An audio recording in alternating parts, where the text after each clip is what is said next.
Bugungi jamoatga aytish kerak bo'lgan bayon qurbonlik to'g'ri, qurbonlik qilish haqida.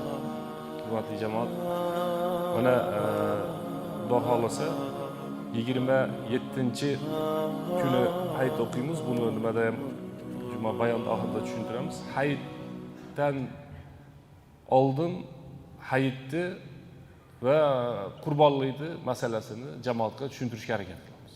Qurbonlik masalasi. إذ قدما قربانا فتقبل من أحدهما ولم يتقبل من الآخر. Allah Teala Kur'an-ı Kerim'de Adam Aleyhisselam'da ikkita bolasini iz qaddama qurbanan deyapti. Ikki bolasi qurbonlik qilganini eslang. Demak, qurbonlik boshidan, avvaldan, eskitdan, hayotni boshidan beri bor. Qurbonlik qiluvda Alloh Taolo Qur'oni Karimda fasolli li robbika vanhar.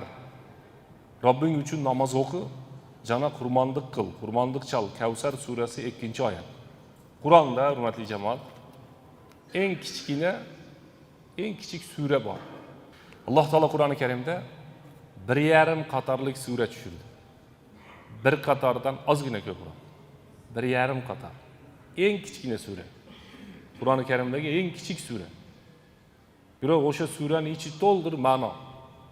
Qur'onda hammasi mo'jiza. Bu surani bizi jamoat ichida yodlamagan odam yo'q. Inna a'toynakal kawsar fasolli li robbika vanhar inna shani'aka huval abtar. Buni hammamiz yodlaganmiz. Buni hammamiz bilamiz. O'sha surani ma'nosi nima? O'sha sura bizni nimaga chaqiryapti deganda tushuntiryapti. O'rtasidagi oyat fasolli li robbika vanhar. Robbing uchun namoz o'qi. Jana qurbonlik chal. Kavsar surasi 2-oyat. Qurbonlik degani birinchi o'rinda, hurmatli jamoat, tavhid degani. So'yish, ya'ni qon chiqarishlik. Biz bilamiz, tarixdan Makkani mushriklari bolalarini butlarga so'yib yuborardi. O'zini bolasini tosh uchun so'yardi. Qo'lda yasalgan tosh uchun bolasini so'yardi. Eldi ichida uyat qolmasligi uchun qizini ko'mardi. Islom dini kelgandan keyin odamlarga johiliyatdan minaz zulumati ilan nur, odamlarni qorong'ulikdan, buzuqlikdan, johiliyatdan nurga, yorug'likka, ilmga olib chiqdi. Qarang, o'zi qo'lida yasagan butni, qo'lida yasagan toshni, u tosh boshqa tosh bilan bu toshda hech farqi yo'q. Ayirmasi yo'q. O'sha toshga olib borib turib so'yar edi. Bilasizlar, payg'ambar sollallohu alayhi vasallamning otasi 10-bola bo'lgan. Shu payg'ambarimiz otasi ham so'yilish kerak bo'lgan. Shularni buzuq tushunchasi. Haligi nimani qilib, bunaqa bizda yo'q endi shunaqa narsalar. Bitta kamalayda o'qini soladaganga 3 ta narsani solib tanlasa, payg'ambarimiz otasi chiqib 10 ta tuya qilib, tanlab 10 ta tuya qilib, shu 100 ta tuya bo'lganda to'xtab qo'ygan. Payg'ambarimiz otasini ham so'ymoqchi bo'lishgan. Nimaga desa, 10 ta bola ko'rsa, o'g'il bo'lsa bittasini so'yib olish kerak, shu qurbonlik qilish kerak. Shu qurbonlik. Bu buzuq qurbonlik. Bu shirk qurbonlik. Bu odamni dunyosiga ham foydasi yo'q qurbonlik. Shuning uchun qurbonlik degan qayoqdan chiqdi, qanday bo'ldi degan bizda jamoatda so'rov bo'lsa, qurbonlik odamzod hayot boshlanganda qurbonlik boshlangan. Qurbanun degan so'z Alloh taolo Qur'oni Karimda Auzu billahi minash shaytonir rojim iz qaddama qurbanan dedi. Odam alayhissalomda ikki bolasini qurbonlik qilganini eslang dedi. Fatuqbila min ahadihima va lam yutaqabbal min al-akhar. Ikki bolasini birosidan qilingan qurbonligi qabul bo'ldi. Ikkinchisidan qurbonlik qabul bo'lmadi deyapti. Alloh aytayapti. Qala innama yataqabbalullohu minal muttaqin. Alloh taolo har bir odamni qilayotgan yaxshilikni qabul qilmaydi. Hozir bizning masjidimizga yolg'onchi ham kelib namoz o'qiydi. Ahmoq ham kelib namoz o'qiydi. Bir gunoh kabirada yurgan, gunoh sag'irada yurgan, hamma ishlarni qilib yurgan ham namoz o'qiydi, taqvodor ham namoz o'qiydi. Lekin Alloh taolo kimdan qabul qiladi? Alloh Qur'onda aytayapti: İnnemâ yetekabbelullahu minel muttaqin. Alloh taolo faqat taqvodordan qabul qiladi deyapti. Umraga boradi, hojilarimiz hajda yuribdi. Biz o'tganda hojilik turali bayon qilganda ham aytib berdik. Bir odam 50 marta haj qildi. Bizning mazhab boshimiz 55 marta haj qilgan. 50 marta haj qilib, labbayk Allohumma yana deb duolar qilib tursa, Arafatda yonida bir yosh yigit tursa, seni labbayking ham kerak emas, seni hajing ham kerak emas degan ovoz eshitildi. Haligi bola aytgan, yonida turgan katta odamga, siz ham eshityapsizmi deganda, ha u menga aytilyapti, men buni 50 yildan beri eshitaman dedi. Lekin boraman hajga, haj etmas qabul bo'lib qolar deb menga aytilyapti, senga emas degan. Hajga borsa sening hajing kerak emas degan ovoz keladi degan. O'shaning uchun biz jamoatga eslatib aytamiz, hurmatli jamoat. Ibodat qilgandan keyin mana hozir biz namoz o'qiymiz. Namozdan keyingi birinchi aytadigan so'zimiz astagfirulloh bo'ladi. Yaxshilik qilib namoz o'qib astagfirulloh deymiz. Nima deb duo qilamiz desa, Robbana taqabbal minna. Ey Robbimiz bizdan qabul qil. Innaka antas samiul alim. Eng eshituvchi, eng ko'ruvchi sensan. Va tub alayna. Bizni tavbalarimizni qabul qil. Biz hozir tavba qiladigan narsa qilmadik, biz namoz o'qidik. Lekin bizni tavbalarimizni qabul qil. Innaka antat tawwabur rahim. Asli bu duo qayerda aytilgan desa, bu duo Ka'ba qurilganda Ibrohim alayhisalom aytgan. Ismoil ikkalasi aytgan, payg'ambarlar aytgan. Robbana taqabbal minna deb Ka'ba qurilgandan keyin aytilgan. Shuning uchun Alloh taolo Qur'oni Karimda innama yataqabbalullohu min al-muttaqin. Alloh taolo faqatgina taqvodor odamlardan qabul qiladi. Alloh taqvo bersin hammamizga. Qurmonlikning ma'nosi jana shariatdagi o'rni qanday bo'ladi? Tildin jaqdan, tildik jaqdan degani to'g'ri nimasi ko'tarmosi degani period. Udhiya kundun alg'achki bölügi, zuha. Taqtab aytganda duha, malında so'yilgan mal degan ma'noni bildiradi. Al-udhiya duha degan namoz bor. Aytamanda kun chiqqandan keyin o'qiladigan namoz duha deyiladi. Nafl, kim xohlasa o'qiydi. O'sha vaqtga belgilab aytilgandek. Fiqhdagi aniqtamasi bo'yicha bo'lsa, qurmonlik belgili yoshga jetgan to'y, uy, qo'y, echki siyaqtu maldarni Alloh taologa yaqinlik niyati menen belgilangan u vaqtda so'yu bo'lib hisoblanadi. Mana qurbonlikka hurmatli jamoat bir odam kelib bizi shariat ko'rsatmagan narsani so'ysa qabul bo'lmaydi. Go'sht halol 140 tonnalik kitni olib kelib so'ysam qabul bo'lmaydi. Men 140 tonnalik narsani olib keldim, mana 100 millionga olib keldim dollarga desa ham qabul bo'lmaydi. Biz elimizde qiziq odatlar var. Aqiqa qilganda deydi, ikkita jonliq so'yish kerak ekan o'g'il bolaga deydi. Shuni bittasini qo'y so'yib, yoniga bitta tovuq qo'shib qo'ysang bo'laveradi degan fatvo beradigan erkak va ayollar bor. Ko'proq ayollar. Buni yoniga eng katta narsani qo'shsa ham bo'lmaydi. Shariat shuni qil deydi, biz shuni qilamiz. Nimaga degan savolni bermaymiz. Nimaga ruku qildi bir marta namozda? Nimaga sajda qildi 2 marta namozda? Bilmaymiz. Xudo buyurdi, bo'ldi, esdan chiqaramiz bu yerni, bajarib ketamiz. Nimaga qurbonlikda Alloh taolo mol, qo'y, echki, tuyaga ruxsat berdi? Qolgan narsalarga ruxsat bermadi. Biz uni kayfiyatini tushuntirib ichiga kirmaymiz, hurmatli jamoat. Nimaga Alloh taolo cho'chkani yaratdi va cho'chkani harom qildi? Yaratmasa bo'lmaradimi deyishlik bizning ishimiz emas. Shuning uchun bu yerda aytayaptiki, fiqhda aniqtamasi bo'yicha bo'lsa, qurmondir degan belgilangan. Kim belgiladi buni? Alloh taolo belgiladi. Maslahat va Makkadagilar yangi dinga kirganda belgilagani yo'q. Alloh taolo belgiladi. Payg'ambar sollallohu alayhi vasallam belgiladi. Tamam, shu narsalarni qilamiz ekan. Belgilangan narsa degani to'y, uy, echki, qo'y deyapti. Tuyadanmidi, mol, qo'y shular, ha? Mollardan Alloh taologa yaqinlik niyatinde. Bu ikkinchi narsa. Ma'lum qaysidir jonzotdan Allohga yaqinlashish maqsadida qurbat hosil qilish deydi. Xudoga bir yaqinroq bo'layin, Alloh taologa yaqinlashayin degan maqsadda uchinchisi belgilangan vaqtda deyapti. Belgilangan vaqtda so'yusi bo'lib hisoblanadi. Qurbonlikdan bir kun burun go'sht kerak bo'ladi hammaga.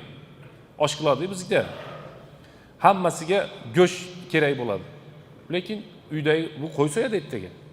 Ertaman qo'y so'yadi. Shu qo'yni so'yamay turaveradi. Bu xotin aytadi, "Go'shab keling" deydi. Uyda qarab qo'yadi, qo'y turibdi bitta. Ertaman qurbonlik qilish kerak. 5 kilo, 10 kilo, 40 kilo go'sht chiqadi. Lekin shu go'shtni bu teganmaydi. Nimaga? Shariat unamayapti. Har biz shariatimiz shunaqa ekan. Ertasi kuni bu qo'yni so'yib, bu ham tarqataveradi, uyga ham go'shtlar kelaveradi. Xolodilnikka go'sht sig'may ketadi. Ha, ber talabalarga ham, ya'ni kambag'allarga ham ber deb, bu yoqqa ham berib ko'radi. Baribir oshib qoladi. Lekin bir kun burun o'sha go'shtni ishlata olmaydi. Nimaga desa, shariat yo'q deyapti. Vaqt degan masala bor, hurmatli jamoat. Har bir masalada vaqt bor. Asrda juma o'qimaymiz. Shomda juma o'qimaymiz. Payshanba ham juma o'qimaymiz. Shanba ham juma o'qimaymiz. Kunida ham vaqt bor. Soatida ham vaqt bor. Qishda bizning ro'zalarimiz soat 7 ga to'g'ri keladi. Yozda 6:30 qilib qo'yaveraylik, 3:30 da azon aytgan bo'lsa ham. Yo'q bunday narsa. Vaqt bor. Quyosh bilan vaqt belgilangan. O'shaning uchun duho deyapti. O'shani nima deydi desa, uydagi turgan qo'yini, buqasini, tuyasini so'ysa ham bir kun burun bu go'shtni sotib oladi. Hanafiy olimlarida Imom Kasani rahmatullohi alayhi bunday deydi. Qurmondiq belgili maldin, belgili vaqtida Alloh taologa yaqindashuv niyatingda niyati menen so'yu. Badai Sanai 276 6-kitob. Biz Badai Sanai biz Hanafiy mazhabdagi katta kitoblardan bilasizlar. Sheyx Alovuddin Mansur Alloh rahmat qilsin, u kishi tarjima qilib shunda nima qilishyapti oxirgi aytlarni. Qurbonlik degani biz buni tushuntirdik. Belgilangan maldan, belgilangan vaqtda Alloh taoloni rozichiligi Allohga yaqinlashish uchun qilinadi ekan. Bitta jo'ra o'tirib, hammamiz qurbonlik qilyapmizmi desa, bittasi uyatib, men qurbonlik qilmayapman. Ha bo'ldi, men ham qurbonlik qilaman desa qabul bo'lmaydi. Bu jo'radan qolmaslik uchun qilyapman. Hammasi umraga ketayotgan bo'lsa, men umraga bormayapman, uyatib qoldi bu yoqda deb borsa, bir pul bo'ladi umrasi. Nimaga? Men qolpanu deganga qilyapti. Qurbonlikni unday Makkaning mushriklarini eslaylik, tarixda eslaylik, Ibrohim alayhisalomni eslaylik, hammasini eslab, zakotga qodir bo'lganini bilib, keyin Allohning rozichiligi uchun qurbonlik qiladi. Shunda qabul bo'ladi, hurmatli jamoat. Qurmondiqning hukmi Hanafiy mazhab bo'yicha Imom Abu Hanifa rahmatullohi alayhining ko'z qarashi bo'yicha mulki yetishdi. Muqim bo'lgan musulmon odam qurbonlik vojib bo'ladi. 3 mazhabda qurbonlik sunnat, bizning mazhabda qurbonlik vojib. Shuni esdan chiqarmaylik. Malikiya, Shafi'iyya, Hanbaliyya 3 mazhabda qurbonlik qilishning hukmi sunnat bo'ladi. Muakkada bo'lishi mumkin. Bizning mazhabda Imom Abu Hanifa rahmatullohi alayhining mazhabida vojib bo'ladi. Zakotga qodir bo'lgan odam, o'shani esdan chiqarib qo'ymaylik, hurmatli jamoat. Qurbonlik zakotga qodir odamning bo'ynida vojib bo'ladi. Qurbonlikni qilmasa tarki vojib bo'ladi. Mana endi bizning vaqtimiz jumada kam. Biroz mendan telefon qilib so'rayapti biz buni. Zakotga qodirman. Biroq men hozir oqcham yo'q. Qarzga olib qurbonlik qilaymi, qilmay qo'yaymi deb sekin yaqinlashyapti. Zakotga qodir, baxil bu qurbonlik qilmaslikni yo'lini istayapti. Sen Xudoga shukr qilib zakot bizni pulga 700 ming bo'lyapti Qirg'izistonda, 750 ming bo'lyapti. Ha, bitta qo'y 25 mingdan 40 ming bo'lar. 800 ming puli bor, 25 ming pul bergisi kelmaydi. Alloh taoloning yo'lida. Shunga baxil bo'lmaylik. Nimaga biz 3 mazhabdan bizni mazhab solishtirdik? 3 mazhabda sunnat desa, bizni mazhabda vojib deyapti, hurmatli jamoat. Qurbonlik qilishlikni vojib deyapti. O'shani esdan chiqarib qo'ymaylik. Bu dalil. Payg'ambar sollallohu alayhi vasallam bunday degan. Kimning mumkinchiligi bo'lib turib, qurbonlik chalmasa, bizning namoz o'quvchi joyimizga yaqinlashmasin. Va man kana lahu si'atun degan hadis. Qaysi odamning puli bor, mumkinchiligi bor, bemalolchiligi bor, yo'q deb qurbonlik qilmadi. Shayton Alloh Qur'onda aytayapti: "Ash-shaytonu ya'idukumul faqr va ya'murukum bil fahsha." Shayton sizlarni kambag'al bo'lib ketasan deb qo'rqitadi deyapti. Vallohu ya'idukum mag'firatan minhu va fadla. Alloh taolo sizlarga boy bo'lib ketasizlar va gunohlar kechiriladi deyapti. Shayton qo'rqitadi deganda, puling ozayib qoladi deydi. Xudo kelyapti desa so'yaveradi. Onday bo'lyapti desa so'yaveradi. Falonchini maqtaydi ekan desa so'yadi. Qurbonlik bitta kelgan Qur'onda. Shu fasalli li robbika va har degan oyatda kelgan. Qurbonlik qil. Ulamolarimiz zo'r so'zi bor ekan. Sadaqani eng yaxshisi qurbonlik. Qanday ekan?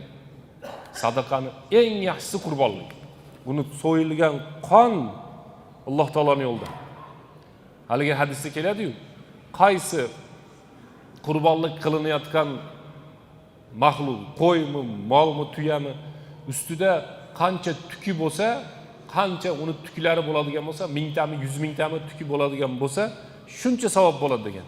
Mening chachimga to'kilib ketgan odamda o'rtacha chachi 300 mingta bo'ladi ekan. Qo'yni qarang, qo'yni kalini ko'rganmisizlar? Keyin bizni chachimizdan qalin u necha millionta bor tuki.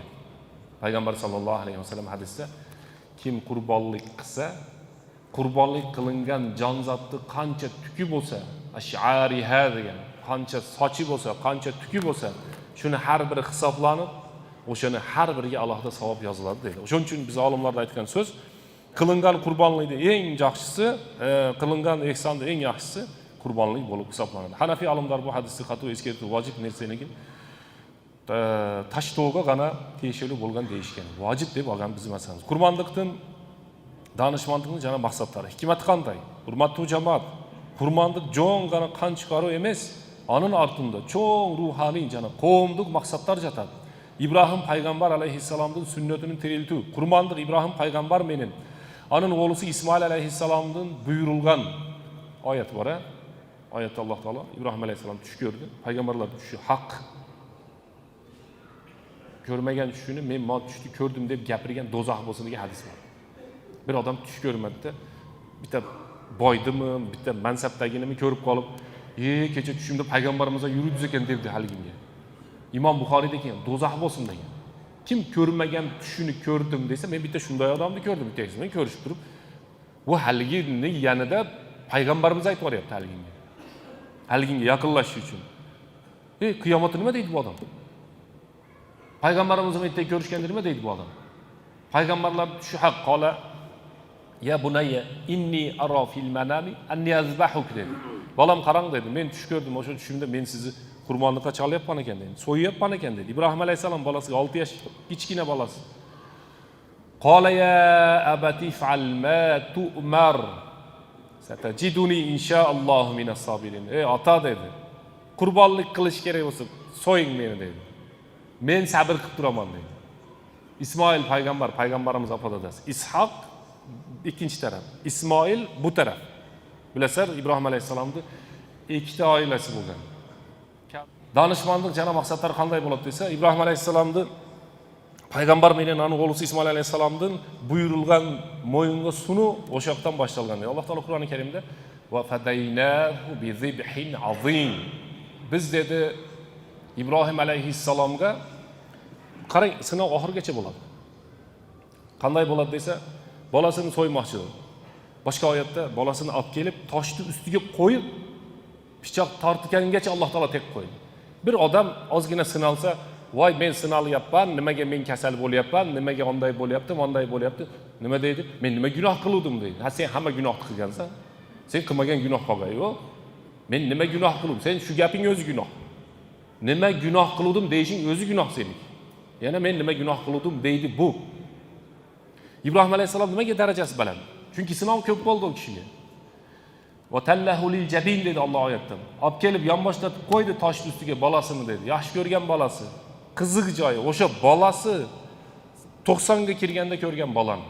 Biz 5 yil bola ko'rmasak, butun el, yurt, mahalla, ko'y hamma bu odam balonchi, pistonchi gap chiqadi. 90 ga kirganda payg'ambar sabr qilib 80-90 da orasida bola ko'rdi. Endi shu bolasi endi ko'ziga ko'ringanda so'y bolayim dedi Alloh taolo. Mayli dedi İbrahim alayhissalom. Mayli bolamni so'yaman dedi. Oxirgi lahzada so'yayotgan paytda pichoq o'tmaydi. Alloh taolo jannatdan qo'yni tushirdi. Shu yerdan qurbonlik. Jannatdan Alloh taolo qo'yni tushuntirib berdi. İbrahim payg'ambarning alayhissalomning sunnatini tiriltuv degan narsa bo'ladi. Ikkinchisi, Alloh taologa shukr qilib, qurbonlik ömür, densog'lik, rizqi, jana ibodatga yetkira turgan Alloh taologa bo'lgan rozichilik belgisi der. Puling bormi, tinchlik, salomatchilik hamma yo'ng yaxshimi? Ehson qil, qurbonlik qil, yaxshilik qil deyapti. Rizqini Xudo beryaptimi, sen shundan ozgina ishlat. Qurbonlik qilib, Eski boshqa dindagilarga o'xshab yo boshqa holat bo'lmaydi. Qurbonlik qilib o'zimiz yeymiz, hurmatli jamoat. Go'shni nima qilamiz? Tashlab yuboramizmi? La yanalalloha luhumuha va la dima'uha valakin yanaluhu taqwa minkum. Alloh taolo aytayapti Qur'oni Karimda. Allohga buni qoni bormaydi deyapti. Qurbonlikning qoni bormaydi Xudoga deyapti. Vala luhumha go'shi bormaydi Alloh taolo. Valakin yanaluhu taqwa minkum. Sizlarda bu yerdan qilgan taqvoingga Xudo beradi deyapti. Xudodan qo'rqib, bir odam yaxshi niyat qilib, Allohga yaqinlashish maqsadida qurbonlik qilib, yana go'shini o'zi yeb qo'yarsiz, muammo yo'q. Qilsa nima bo'ladi desa, Alloh taologa shuni savobi boradi, Xudo shunga savob yozadi deyapti. Qurbonlik qilsak o'zimiz yeymiz, birovga beramiz. Savob bo'ladi degan narsa. Keyingisi qavmduk tilekteşlik jana jardamlashuv. Qurmonlik orqali yaqinlarına, uylarına quvonch kiradi. Qavmdagi bo'rikerchilik kuchayadi. Qo'l-ochiqlik bo'ladi deyapti. Islom jeki odamni gana emas, butkulday qavmni baxtli qiluvni ko'zlaydi. Shunga o'xshagan narsalarni qilishlik odamni qurbonlikka bo'ladigan savoblari. Anchadan beri urush qolgan bittasiga go'sht berib yuborasiz. Seni go'shingni yevdim, endi qo'ydi go'shini sen yeb qo'y deb qo'yasiz. G'iybat qilsang, uni go'shini yegan bo'lasan. Qo'ydi go'shini bersang, g'iybatni sal nimasini to'lagan bo'lasan. Qurbonlikqa jarohatchi mollar. Nimadan biz qurbonlik qilamiz? Fiqhda qurbonlik turali bize vaqtimiz yetmaydi, hurmatli jamoat. Lekin men aytardim jamoatga, o'sha hammani o'zini imomi, domlasi, ustozi so'raydigan insonlar bor. O'shalardan qurbonlik to'g'risida so'rash kerak. Qurbonlik qanday qilamiz, nima qilamiz? O menga bittasi kelib qo'ydi o'zi so'yish kerak dedi. Bilmasachi desam, oyog'ini ushlab turish kerak deyapti. Ushlab turolmasachi desam, o'tmaydi deyapti. Bilmaydi ekan odamlar. Keyin qo'ydi so'yayotganda atini aytish kerak deyapti. Eshmatvoy deb so'yamizmi qo'ydi? Tashmat deymizmi? Qo'ydi nima deb so'yamiz? Bismillah akbar deb so'yapti qo'ydi. Bozordan olayotganda nima niyatda oldi qo'ydi? Uyda boqayotganda nima niyatda boqdi qo'ydi? Qurbonlik deb boqdi, bu yerda bo'ladi nimasi? Keyin yana bir so'zlar, o'shaning uchun so'rab qo'yamiz. Bu yerda ma'no nimasi ko'p ekan, lekin men kuchim yetgan yerigacha o'qib jamoatga tushuntirib beraman. Qurbonlikning mollari, qurbonlik tumanki mollardan bo'ladi. To'y, uy, qo'y, jana echki. O'shanga o'xshaganlardan bo'ladi deyapti. Yosh qanday bo'ladi desa, shariat belgilab bergan yoshga yetgan bo'lish kerak. Tuya degan 5 yosh bo'lish kerak. Tuya yo'q biz taraflarda. Bo'lsa ham tuyani go'shini biz odamlar uncha yeyishni bilmaydi. Biz odamlar mol qo'y yeydi. Uy, mol 2 yosh bo'lish kerak, echki 1 yosh bo'lish kerak, qo'y 6 oylik. Agar yaxshi semiz bo'la turgan bo'lsa, 6 oylik qo'y emas, ikkita tishi chiqqan qo'y bo'lish kerak. Qo'yda tishi bitta tarafda bo'ladi o'zi. O'shani ikkitasini sunay deydi, to'rttasini rubo deydi, 6tasini sudays deydi. Qo'y 6 oylikdan katta bo'lish kerak. O'zi biriga kirgan bo'lish kerak. Qo'y 6 oyda biriga kirmaydi qo'y. Qanday bo'ladi desa, biz olimlar aytadi. Katta qo'yni ichiga shu 6-7 oylik qo'yni qo'yib yuborsang, ikkalasini ayirmasi, farqi bo'lmasa, so'ysa bo'laram deydi. Hozir bu yerda qo'yda o'ta ko'p sifatlarni aytgan. Biz bunday tushuntiramiz jamoatga. Qo'y shuni ko'rganingda so'yging kelmasdan yanada rasmga tushgin kelib ketib, juda chiroyli qo'y bo'lsa, shuni so'yish kerak. Ya shuni so'yib yuboraylik degan bo'lsa bo'lmaydi. Oyog'i cho'loq, ko'zi ko'r, yotadigan, yo'taladigan, bundoq qilib turadigan, bitta a'zosini 3dan biri kesilib ketgan, arvoq, xunuk bo'lgan qo'ylar bo'lmaydi. Bekar so'yapsiz shuni. Juda chiroyli qo'y ekanda, o'shuni so'yish kerak. Xudoga, Alloh taologa eng chiroyligini berish kerak. Tanlab eng yaxshisini berish kerak. Eng xunugini emas, eng chiroyligini berish kerak Alloh taologa. Hech qanday kamchilik bo'lmasin. Bizda ko'proq qo'y so'yadi odamlar. Shuning uchun qo'yning qimmatini, yaxshisini, semizini, chiroyligini, kelishganini olib turib, shuni so'yaylik deb so'yishimiz kerak. Sal qimmatroq bo'ladi. Payg'ambar sallallohu alayhi vasallam aytdi, tish chiqargan, ekiga chiqqan molni gana so'yg'ila. Agar qiyin bo'lsa, qo'yni qo'zisin, 6 oydan tepasini so'yg'ila degan Imom Muslimning rivoyat qilingan hadis. Kemchiliksiz bo'luv. 4 negiz kemchilik bor. Ochiq so'qir bo'lsa so'ysa bo'lmaydi.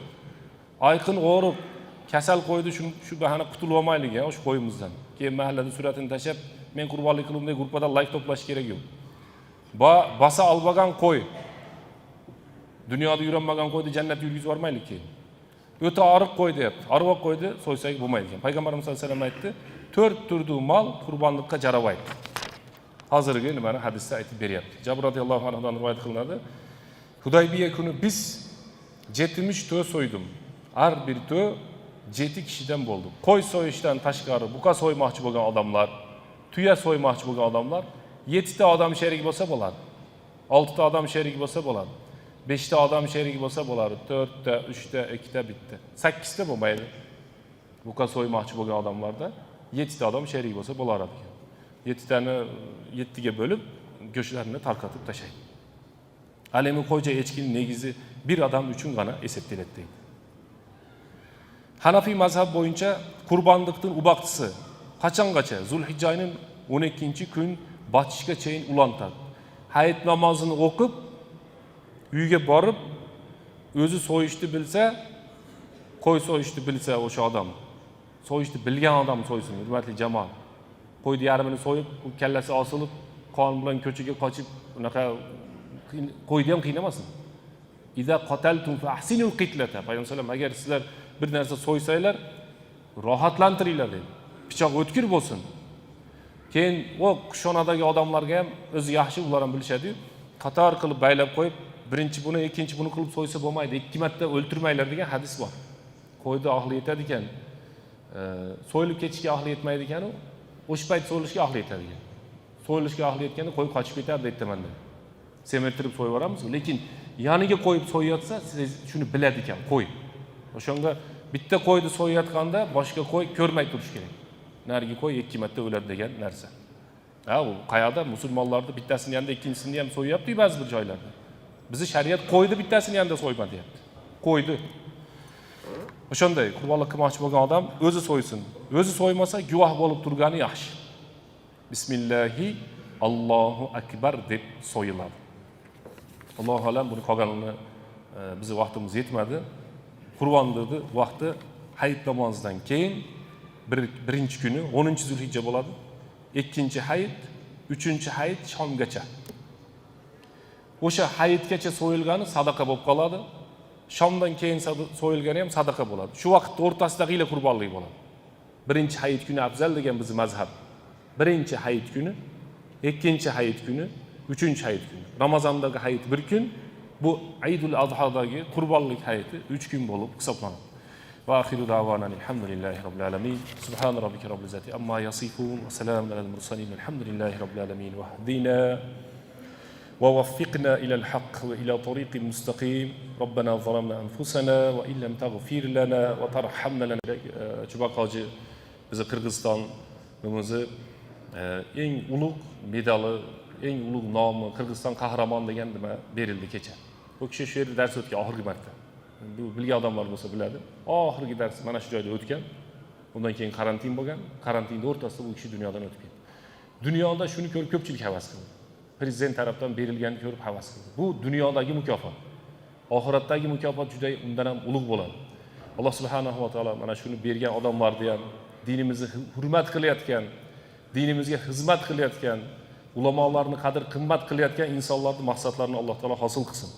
Elga, yurtga, mamlakatga Alloh taolo o'zining tinchligini, omonligini, xotirjamchiligini bersin. Qurbonlik qilaman deb niyat qilib turgan har bir aka-uka yaqinlarimiz Alloh taolo ihsonlarini qabul qilsin, niyatlarini hosil qilsin. Yomonlikdan, yomon ko'z, yomon so'zdan Alloh taolo o'zi saqlasin. Hajda yurgan yaqinlarimiz bor. Alloh taolo ularni hajjan mabrura va sa'yan mashkura va zamban maghfura, gunohlari kechirilib mabrur bo'lgan hajlardan bo'lishini Alloh taolo o'zi nasib qilsin. Alloh subhanahu va taolo o'tganlarni o'zining fazli karam rahmatiga olsin. Bi rahmatika ya